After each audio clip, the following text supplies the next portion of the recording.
entertainer, he's a creator, he's an architect, he's a legend. What else can you say about him? Except for he is Travis!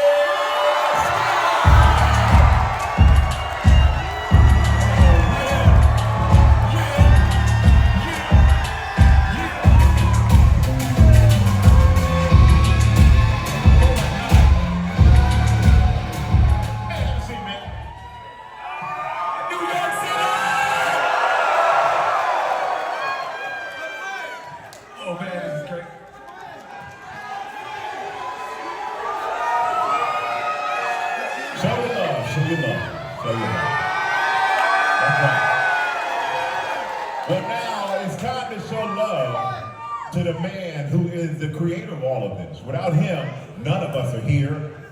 He is a legend in business. He's a legend in relationship. He's a legend in culture. Everything he touches turns to gold, and if it doesn't, then he retouches it and turns it to platinum. So give it up for Mr. Fanatic himself, Michael!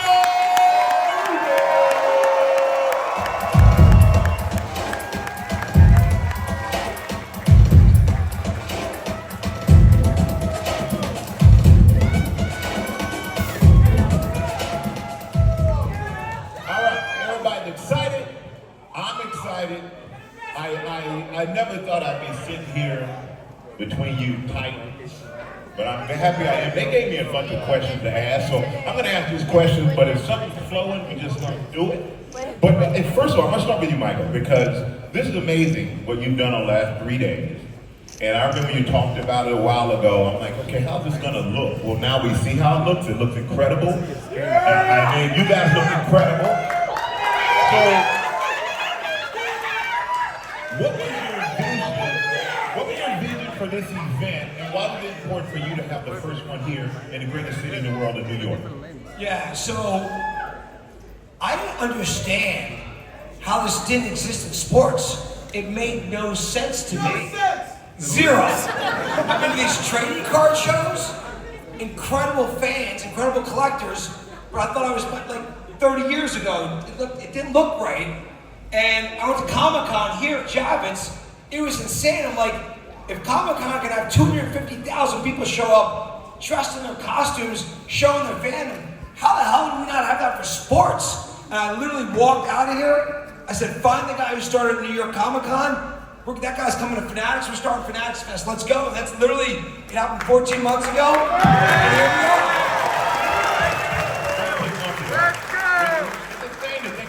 Bunch you put this together, and Fanatics as a company, for you, what was the most pivotal decision in your career that shaped the success of Fanatics so that you can do something like this?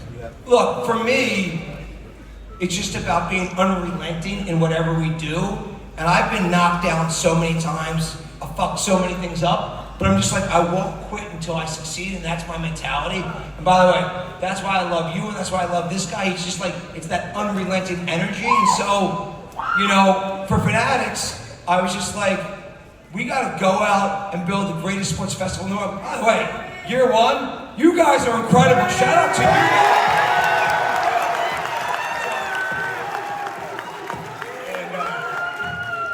And you mentioned energy. Nobody, I tell you what, I've been around him enough to see, nobody has more energy than Travis. Nobody. Before you even say it, I tell Trav like every week, we have to figure out how to bottle up his energy and build a product, because there is nobody with more energy than he has more energy than me. It's insane. Yeah, like, I mean, you have me in a mosh pit. Yeah, forget 5 hours. It's like 24-hour energy. You never stop. But at what point did you realize your music, it transcended the industry, and that you were going to have this global influence? At what point in your career did it hit you that you had the opportunity to do that? I still think it still hasn't, I wouldn't say hit me yet. I'm never in like a realization about that. I've always thought about what the music can do to like kind of like help inspire people. It wasn't until like maybe I used to perform in front of like 5 people.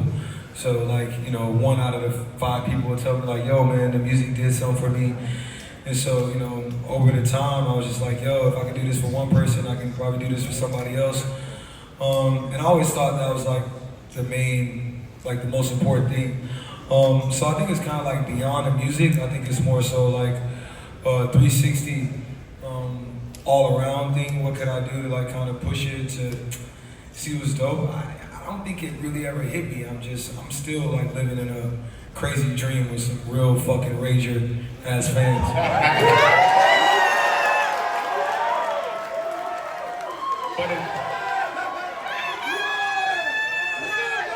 But it's so funny.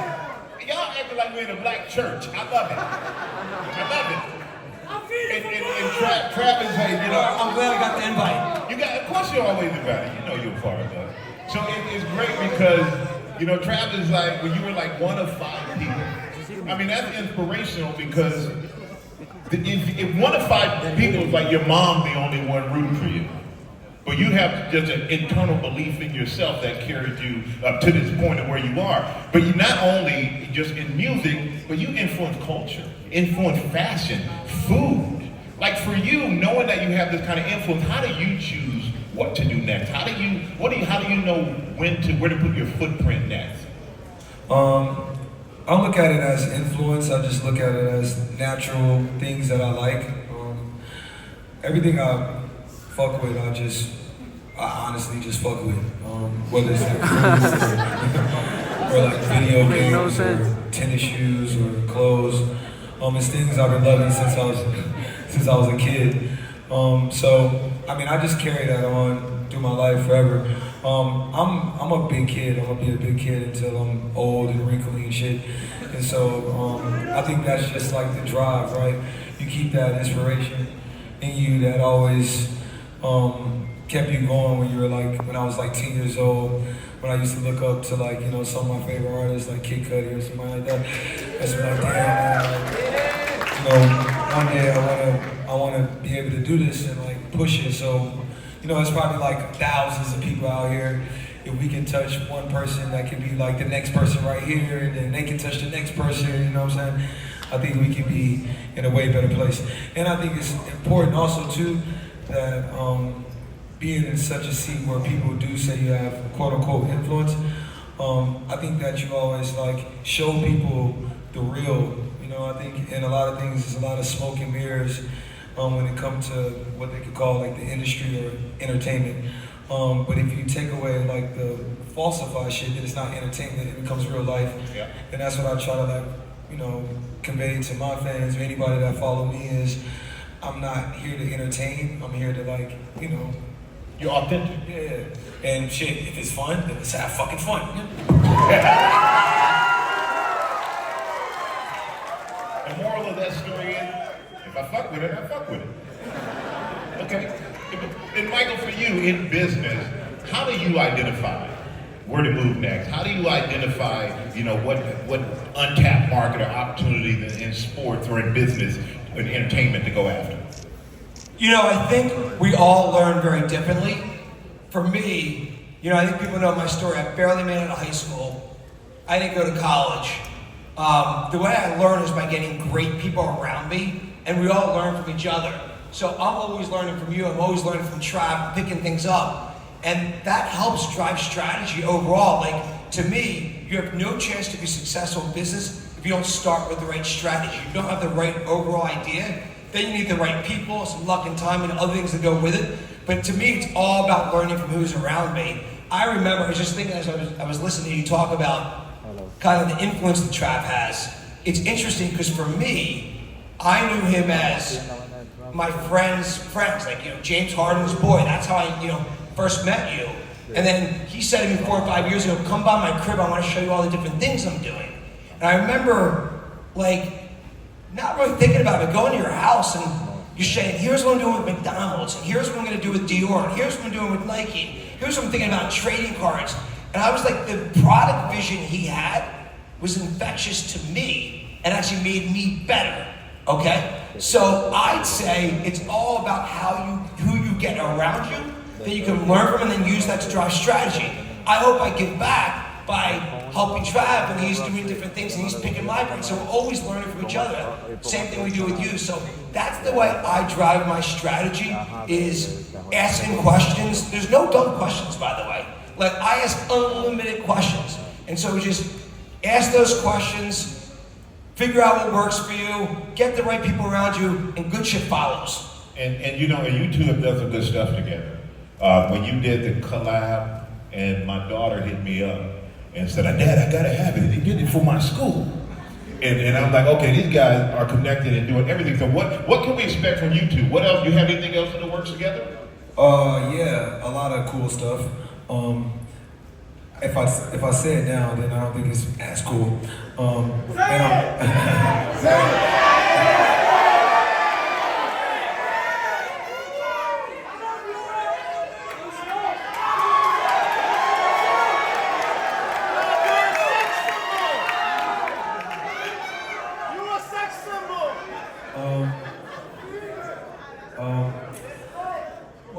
Let me jump in for 1 second to say the one thing with Trav that I've learned, he will never do anything that's not 100% authentic to him. And that's the test, right? There's no amount of money, no deal anyone can ever give you to do something if it wasn't really brand right for you.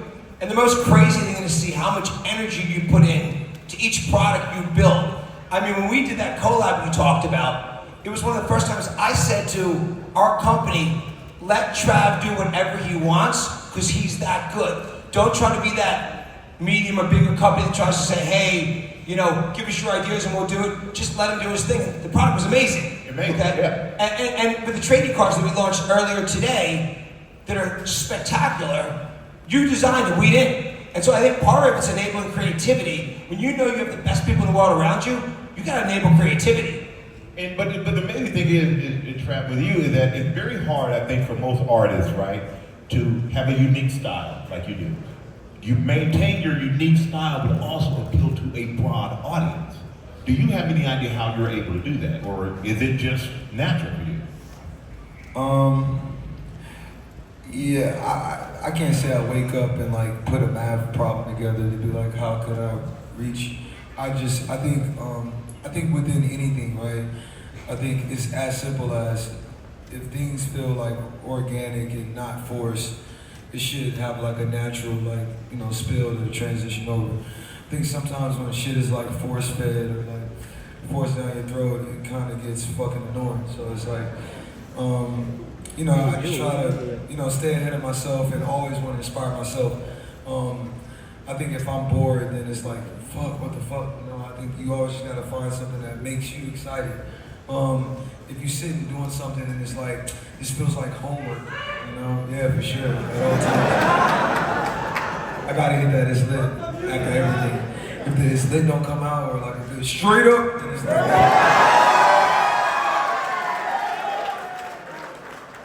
just don't know.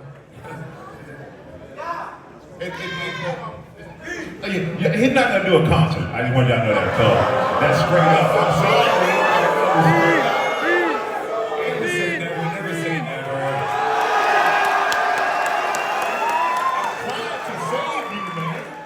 I'm trying to save you.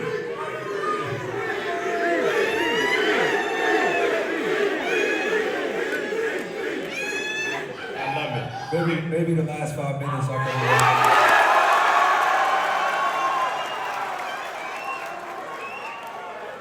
Before you even ask me a question, I just want to say one thing. I'm fortunate enough to be around so many people that are like incredible people in the industry. When I think about artists, there is nobody that actually loves what they do more than this guy right here. He came yesterday, we had a small 40-40 club in the back of Fanatics Fest. I said, Trav, have fun. Stand in the DJ booth. I look up, he took over. Couldn't get him out of the DJ booth. This guy loves his fans and what he does more than any human being ever. Which is why we say, let's talk business, and he can't help himself because he loves you guys so much. And you know, but also, like, in respect to you now, you like to downplay yourself. You know, that's one thing I found out about you. You like to downplay yourself, but you're a titan. Okay, you're a titan, the capital Titan. Hope that's spelled it right. So for you, being the type you are, things are always changing. There are always new trends. There's always new technology. You know, business changes. How do you stay ahead of that? Well, first of all, the second you don't stay humble, you're getting a bullet in the back of the head. Like, it's the fucking truth. Like, I'm always humble. I'm always paranoid. And, you know, you gotta kind of sleep with one eye open to business because there's people coming for you all the time. Yeah. And so, for me, I'm gonna do this the rest of my life. I love it. I got the greatest job in the world to work around the most incredible sports fans. All of you guys have a chance to serve you, to work around the most incredible players, so many incredible people that drive the business. Like, you know, I just want to win forever. And I think the second I stop doing it, actually I'd be dead. And so, like, people say to me, like, Rube, why do you work 17 hours a day, just about every day of the year? Camille looks at me and says, like, what the fuck is the matter with you, basically? But it's because I love it so much. So I'd say, for me, it's the passion that I just want to keep winning like crazy. It's that unrelenting. But maybe it came from I was the shittiest athlete in the world. I was a bad student. And so the one thing I was always great at is business. And I want to win in business, and I can keep doing that for the rest of my life. So I'm just so goddamn driven. One thing I can say is, like, I hate corporate people and shit like that. I'm very corporate, right? So my first time, like, you know, meeting people that can run a company like Michael is like, it's just like worth billions of dollars. It's rare. I tell them this shit all the time. It's rare to find somebody that's actually tapped into the business from like a top seat all the way down to the bottom, which is like a big difference, right? You got people that have like your CEO, and then you got like your presidents and your assistants, and you know, all these office managers. And one thing I always hated is when I signed to a record label, it's like you'll meet the CEO of the record label, they'll give you a product manager, they give you an A&R, and you will think that you'll talk to the CEO every day, but you'll never talk to them ever again for the rest of your life. You'll be stuck with, you know, the fifth or the sixth person in line who might not be working there in the next 7 months. And so, what I've always, you know, loved about this guy is that, like, hey man, I've never met somebody that sits in the seat where he does not have to do this shit. He does not have to, you know, spend 14 months to do a, you know, Fanatics thing, because he walks around and is like, why is this sports as cool as anything else? Doing these talks to also give you guys the information back, I think is also like key, right? It's like, yeah, you can make billions of dollars, but to give the information back, bring me into this type of shit, because it's so hard to even get motherfuckers like me to do this shit. I hate talking, but I think it's very important to give that information back. And so to have somebody like this, I think it's important for other people that sit in that seat or have corporations that's worth 50, 60, hundreds of billions of dollars to never lose sight of the consumer or the people that actually support the business. And I think that's the number one thing, right? I can't say like, this motherfucker does actually give a fuck, which is like weird, because it's like such a rare fucking thing to find. And so I challenge him every day, man. Like, shit's gonna get tough, like how it can get tough for me, but like, you know, I get motivated by seeing him, you know, see the challenges ahead, see what the consumer wants. And it's a lot of people, you know, all these offices, all these employees, mad fans, and to try to answer every question, try to give it back to y'all, whether it's MLB, NFL, NHL, anything that got to do with fans, sports, anime, whatever the fuck, you know, it's kind of like cool to have somebody that can lead that charge. So, I mean, I guess the shit's in good hands until, you know, you give up on the shit. Well, I'm never giving up on shit, so that ain't ever happening. Well, yeah, but the thing is, and I agree, this dude always accessible. Always, and it really is a master class in leadership, that if you're running a corporation, no matter how big it is, always be accessible. And you really are, and you stepped up for me in the biggest way possible, and I'll never forget that. But that comes from leadership. That comes from having principles. Both of you lead groups, lead teams. So what, and this is for both of you, what are your leadership principles? Is there anything that you go by, that you do not deviate from as far as the principle in your style? Well, let me start, because I'm always working to become a better leader. And this is just me being, you know, Rubin's white, I'm black, which is... We didn't notice. I get confused sometimes. But it's different, right? It's different, cause, and this is like real, coming from like two different sides of the world and planet, right? It's different challenges on how you can be a leader to, you know, the next person or the people that come from where you come from. And, you know, I go through a lot of like trials and tribulations to try to be the best or figure it out. And when you come from certain places, it's already like a stigma of like what it can be and what it can't be, right?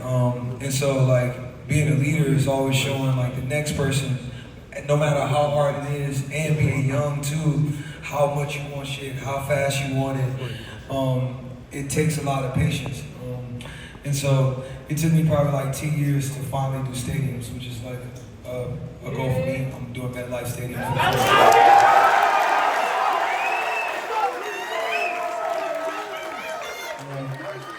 But it's crazy, my homie Tyler, I'm putting Days Before Rodeo. This is my first time saying that. Days Before Rodeo is coming out on streaming services.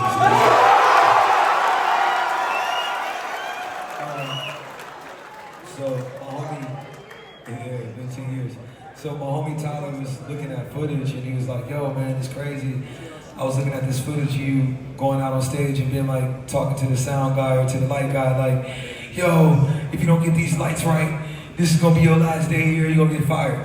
And you know, I was doing these stadium shows in Europe and I'm doing the same thing. He was like, damn Trav, I thought like, it's crazy, you've been doing this shit still to this day. And to the point of like leadership, it was like, I know people might think I'm crazy, it might seem like I'm spasmatic, but I knew like the end game for it all was to like, you know, persistence, key, focus. You know, you gotta be the first one up, you gotta be the last one asleep.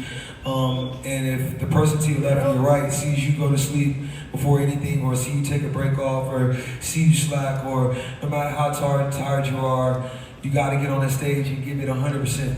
Because I always think about it like, it's one fan that might not have seen Trav perform. So it's like, I can't go out there and just like, hit him with a, no, I gotta be like this regardless. So it's like, I think that leadership is like full circle, you know what I'm saying? So yeah, I think that's important, just from more like a young standpoint, because I go through that challenge every day.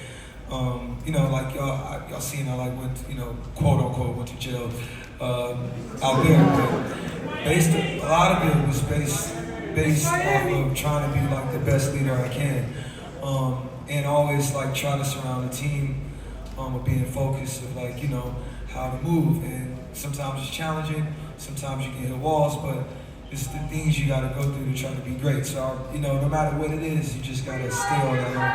And I love you too! Michael, what about you? What are your principles in leadership? Yeah, look, I think it's a really important thing to focus on. We have 22,000 people we work with at Fanatics. And I'd say it starts with setting a tone, right? We gotta set a tone that we wanna win, but we also wanna win together. One of the things you can have is smart people that don't work together. And you see that in sports all the time. You get the best athletes in the world together, but they don't always win because they don't have the right teamwork. So I'm saying for me, I wanna set a vision, I wanna set a tone, like we wanna win, but we're gonna win together. That's really important. We also gotta have fun doing it. It's something you always have fun doing. It's one of the reasons I think we have such a, you know, a great partnership and relationship is because we each love doing what we're doing. And like, you know, I think I never heard the word before, spasmatic. I think that's my word for just being a spaz, okay? You know, I think you and I are so hyper and so passionate about what we're doing, but it's like, that's infectious to drive our organization.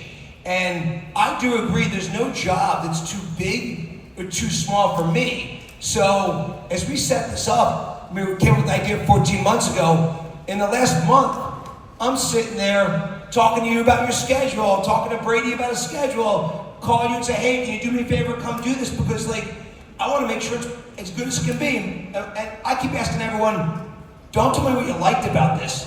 Tell me what you didn't like, so we can be that much better next year.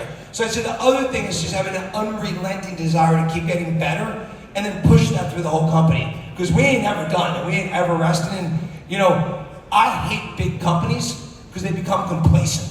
And what I want to be is the most entrepreneurial, great brand. I want Fanatics to become the most beloved. Like, if I'd say in 10 years from now, I look out and say, what do I want my kids to think? It's their dad built the most beloved sports brand, one of the most beloved brands in the world, and we haven't even got started yet for that. That's why we're so just like laser focused on it. Give it up. And you can tell, if you guys couldn't tell, these two are real friends. This isn't like just put two guys up here and I ask them questions and they don't really know each other. They spend a lot of time together. They're really friends, away from all the cameras and glitz and glamour. And I'm just curious, respective to your business and respective to your music, have you ever unexpectedly influenced each other in your field? Oh, fuck yeah. Every minute of every day I can. Please do share. I gotta hear this one. Well, shit. I mean, Rube was like, yo, man, I'm doing this Fanatics Con. I'm like, okay. He's like, have you seen Comic-Con before? I'm like, yeah. I'm like, have you seen Comic-Con before? He's like, yeah. I'm like, all right, it's just crazy. He's like, yeah. I'm like, well, you're doing Fanatics Con, New York City. You can't go half-assed. This nigga Rubin hung the phone up. He called me back. He's like, do I ever do anything motherfucking half-assed? Are you fucking crazy? Nah. You shut up. Are you sick? Are you crazy? What the fuck? I got this. Okay. All right. But the guy is fucking relentless. 2 a.m. Hey, Trap, I got this idea. Like, what you think? No. Man, I think it's kind of crazy. Like, okay, boom. The next day, nah, fuck that. I'm not doing that. Nah, I'm thinking about this. And then when you show up here, you see, like, this shit looks crazy. You got fucking UFC fucking shit here. You got the fucking WWE walkout. You got Topps cards. You got Trap here, KD here. You got this beautiful stage. Everything looks actually, like, nice and shit. And so, and the team, you know, how everything is moving, consistency, you know, everything is just cohesive. And I learn, I take that to everything I do. Where, you know, when I'm moving with my team, I tell them like, yo, you gotta just watch how this is done. Like, watch how the production is done. For any festival we do, any concert we do, you know, I'm doing Complex Con. Like, we're taking over Complex Con. So I told Rubin, I'm like, oh, you think this shit is gonna be better than a Cactus Jack Complex Con? So it's like, I'm now gonna challenge myself to like at least live up to half of what this can be. Yeah. You know what I'm saying? And by the way, that goes to a great point of like something I feel so strongly about. How do we all push each other up in the biggest way? Like, you're always pushing me to be better. Now this ain't good enough. Now we gotta do this better. You know, do it again. Now I don't like that. And I think I'm always pushing you to be better, and I think that's what makes a great partnership, and that's the energy you need to drive a business to really win. If not, someone's gonna kill you. They're gonna put you out of business. They're gonna put that bullet in the back of your head. So tell me about a significant risk that you've taken in business, but really paid off. I mean, I could give you 100. I could also give you a bunch of risks I've taken that haven't worked. I think I'm gonna ask you that next. Yeah. So I think the first thing is to have the strength and courage to know that we're gonna do a lot of things, and we're gonna have some hits, we're gonna have some strikes. Like, we're gonna do shit and they're gonna be home runs, and we're gonna do shit and they're gonna be absolute disasters. And I love that. Like, I didn't know 1 month ago what this would be. I had no idea, okay? I knew what I wanted it to be, but I didn't really know, doing this for the first time. But I like playing that game. We got in the online sports betting and iGaming business, launching a little bit less than a year ago, and it's the first business we're in now. We're the underdog. I fucking love that. Like, but somebody just came up to me with a jersey, and it said, "Number 3 is for losers. We only care about number 1." And that was me on a podcast talking about, I don't want to be number 3 to DraftKings and FanDuel. I want to kick their ass, okay? And so it's like, it's that focus where you just push each other. So businesses, you know, look, we obviously reinvented our company 3 years ago to where we were only in the commerce fan gear business to now having 3 businesses: collectibles and trading cards, commerce and merchandise, and online sports betting. And that was a giant transition for us, one that's been great. But I mean, I've had so many abysmal failures in my life as well, but generally speaking, each disaster has turned into the next huge success, because I take so many learnings from it to say, how are we going to be better? And it's funny, like, just think about this. You're talking about what you're picking up, you know, what are you taking away from this? And I'm asking everyone questions. What do we not get right? How do we be better? Because it's just that mentality to everything we do. But you're in business, you're always taking, you know, W's and L's, and that's why you play the game. If not, if anyone is winning all the time, they ain't taking enough shots. And it ain't that fun if you're winning all the time. Well, I wouldn't mind winning all the time. It's not possible. Yeah. I mean, if he has Tom Brady, he wants to win every game for sure. Yeah. And we kicked his ass. But, Don't talk about my boy, Trap. You can't talk about our boy like that. But yeah, boy, Trap's and I are from Houston, man. We boys. Ace Pat up in here. And I love Tom. Tom's my guy, man. I'm business partners with Tom. I love it, but I needed that Super Bowl more than he needed the other 7 he won. I'm going to jump in and tell a completely unrelated story. But I was looking at my daughter who decided to leave us. But I remember, before I knew Tom well, that we went to the Jets playing the Patriots in New York. And he led this amazing comeback from losing the game. And then I knew him, but not well, but we were each going to the airport. And so I was in the back of the car with my daughter, who's now 18. And Tom gets in the front of the car with Kraft. And he literally starts screaming, fuck, fuck, fuck, fuck, fuck. And he's going on a tirade. I'm like, this guy just won the game. What's he upset about? He's like, I played like shit. This is bullshit. I'm horrible. And I'm like, the guy just came back and won the game. And it's like, but I was saying to my daughter, like, as soon as we got out of the car, you see that attitude? He came back on the game. He ain't happy. He's mad. He's mad he played like shit. Yeah, that's Tom. It's It's a lesson for all of us. That's why I told you the story. That's why he's as successful as he. But he's still pissed off at you. By 7 Super Bowls, he's angry But all I gotta about the say, Giants. if he cursed like that after beating the Jets, I wonder what he said after losing to the Giants in the Super Bowl. He thought about trying to off you. Oh, I know. He's trying to get New York! Hey, Travis, but you're a risk taker too, man. What are the big risks that you took that paid off for you? I opened up on a lot of tours. I wouldn't consider it a risk, but it took me forever to do my own shows. I opened up for a lot of people. And like Rubin said earlier, it was never about the money for me. I have goosebumps! Word.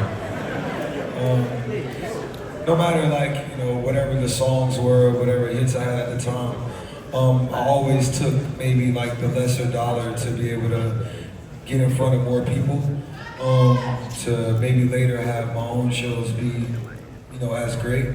I felt like if I could just be in front of as many people as I can, if they can see the show, hopefully they'll like it and come back again. So I took a lot of risks just not doing a lot of my own stuff early in my own career. A lot of like grinding, you know, busy, used to, you know, drive the Sprinter vans and used to ride in like the all-white vans before the tour buses and before the planes and before the commercial planes. We were taking like trains and shit just to get from one place to another. So it's a lot of like ground risks with me and my guys like on an everyday basis for like the concerts just to get them to the level of like what they are now. So. By the way, I'll tell you a risk I see you take all the time. It's like, it's not a risk in my mind to do what you do in footwear with Nike. But when I see you go out and take a brand like McDonald's, who a lot of people would say, hey man, that ain't a cool brand. And you're like, I fucking got this, man. I'm gonna make McDonald's cool. That's you gotta look out and say, how many people have the courage to take something like that and say, I can make it great? That, you know, 99% of people, I gotta tell you something, there are a line of artists that McDonald's would pay a lot of money to, would have been terrified to do it. You had 100% confidence. So I think that's what I learned about him in that first meeting in his house 4 or 5 years ago, when I saw his laser focus on every different brand he's put in the collaborations and how he does it, that I think those are some of the, like music, it's just what you do, you're so good at it, but to do it in business and different brands, where you take brand risk on, I mean, that's spectacular, and you know, you're always winning these things, which is crazy. There's not people, business people don't get this about him. You guys all know it. There's not another person that can literally have, that like has so much success in each different, I mean, how many different collabs have you done? And you're like, you know, if I could win the way you do and what you do in consumer products, I might get bored of winning so much.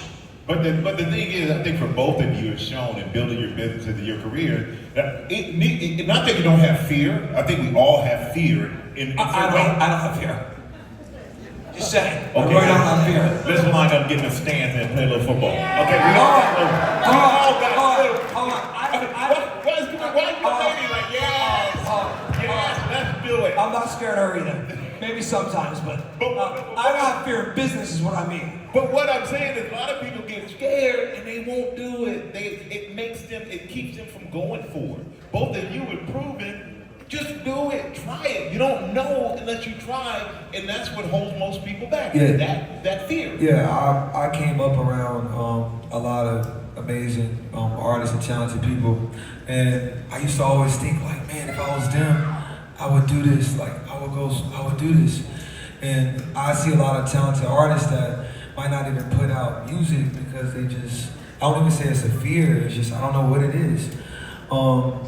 And I've always seen that at a young age. I was like, I don't want to be like that. Like anything I love or like you said, fuck with, I just want to go in and be able to release it. You know, sometimes when you sit and you harbor on an idea too long, you get lost and you start getting confused. And the moment is gone by that time.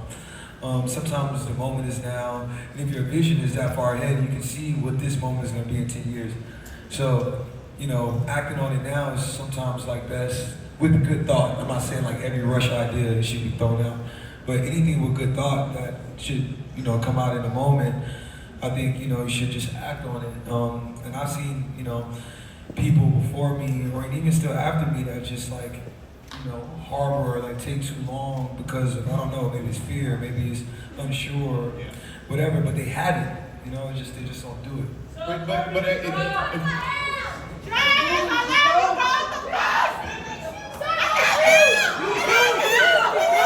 righty. Well, you gotta feel good. I mean, they're not holding up shoes. I wish I brought mine.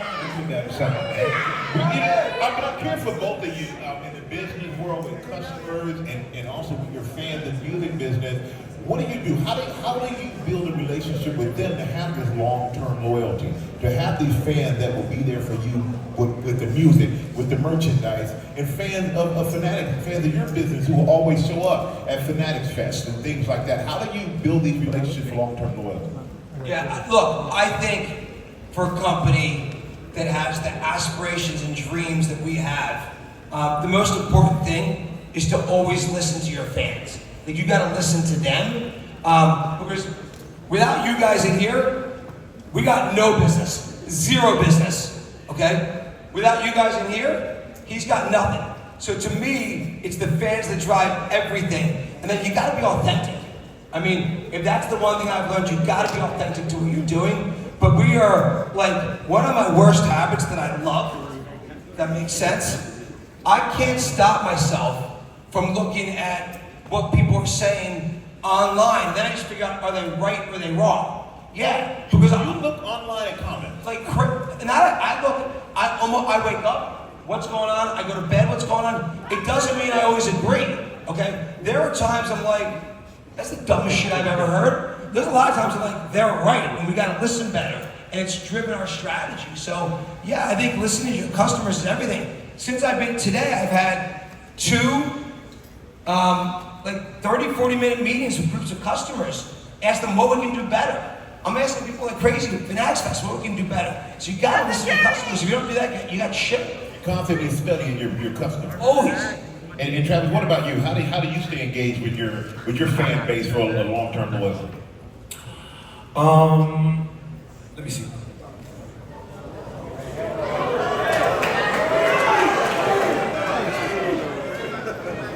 Never know what Travis is up to. You never know what's gonna happen. I just want y'all to know that. So we didn't know that was gonna happen. So good luck to us all. He's gone and just checked his phone. He just went to use the bathroom, man. Sit down.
Fuck that paper, baby, mama, so the dotted line. I've been flying out of town for some peace of mind. It's like always, I just want a peace of mind. I've been focused on the future, never on right now. Well, I'm sipping out kombucha, even a pink blind. I'm the one that introduced you to the night right now. Yeah! Oh my God! That big fight! Well, alright. Try to fight in the night. Come alive. And it's deep.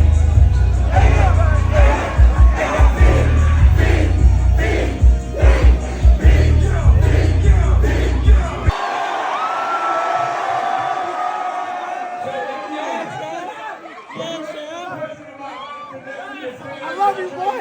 Let's fucking go. Give me a good one.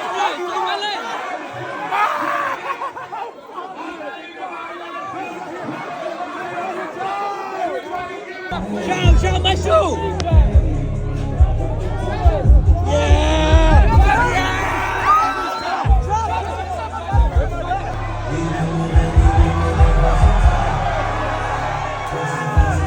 Sign where this is going? Straight on the fucking feet.